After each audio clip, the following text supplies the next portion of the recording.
দর্শক, অন্তর্বর্তী সরকারের প্রধান উপদেষ্টা ডক্টর মোহাম্মদ ইউনূসের কাছে রাষ্ট্র সংস্কারে গঠিত ৬ কমিশনের মধ্যে আজ পূর্ণাঙ্গ প্রতিবেদন জমা দেবে ৪টি কমিশন।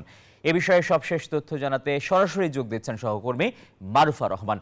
মারুফা, সংস্কার প্রস্তাবনা কখন জমা দেওয়া হবে এ বিষয়ে বিস্তারিত তথ্য জানাবেন আমাদের।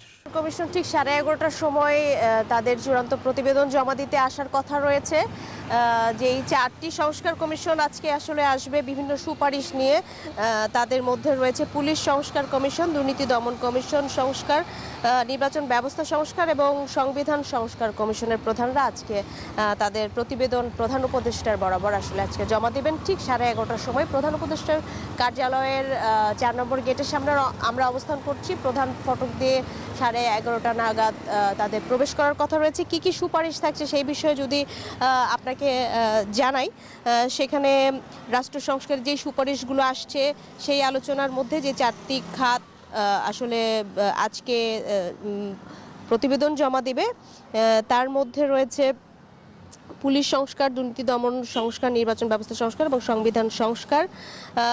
এই সমস্ত কমিশনের প্রতিবেদন জমা দেওয়ার মেয়াদ এর আগে আপনি জানেন যে এর আগে 15 জানুয়ারি নির্ধারণ করা হয়েছিল। প্রথম ধাপে গঠিত বিচার সংস্কার কমিশনকে প্রতিবেদন দেওয়ার জন্য 31 জানুয়ারি পর্যন্ত সময় দেওয়া হয়েছিল। তো নির্বাচন ব্যবস্থা, পুলিশ, বিচার বিভাগ, দুর্নীতি দমন কমিশন ও জনপ্রশাসন সংস্কার কমিশন মিলে আসলে তাদের প্রতিবেদনগুলো জমা দেওয়ার কথা। এর মধ্যে আজকে নির্বাচন ব্যবস্থা সংস্কারে কি কি সুপারিশ থাকছে সেটি নিয়ে যদি আপনাকে আমি বলি, সেখানে বেশ কিছু বিষয় আমরা এখন পর্যন্ত অগ্রিম জানতে পেরেছি যে একই দিনে একাধিক দিনে আসলে নির্বাচন অনুষ্ঠান না করার সুপারিশ তারা রাখবে। ক্ষমতার ভারসাম্য বিকেন্দ্রীকরণ এবং আরও অনেক বিষয় আসলে সংস্কারে থাকবে। সব মিলিয়ে নির্বাচন কমিশন থেকে বেশ কিছু সুপারিশমালা এখানে থাকছে। বিশেষ করে আগামীতে নির্বাচন কেন্দ্রিক যেই প্রাথমিক সংস্কারগুলো, সেগুলো নিয়েই আসলে আজকের কমিশনগুলো মূল বিষয়গুলো তারা আজকে উপস্থাপন করবেন।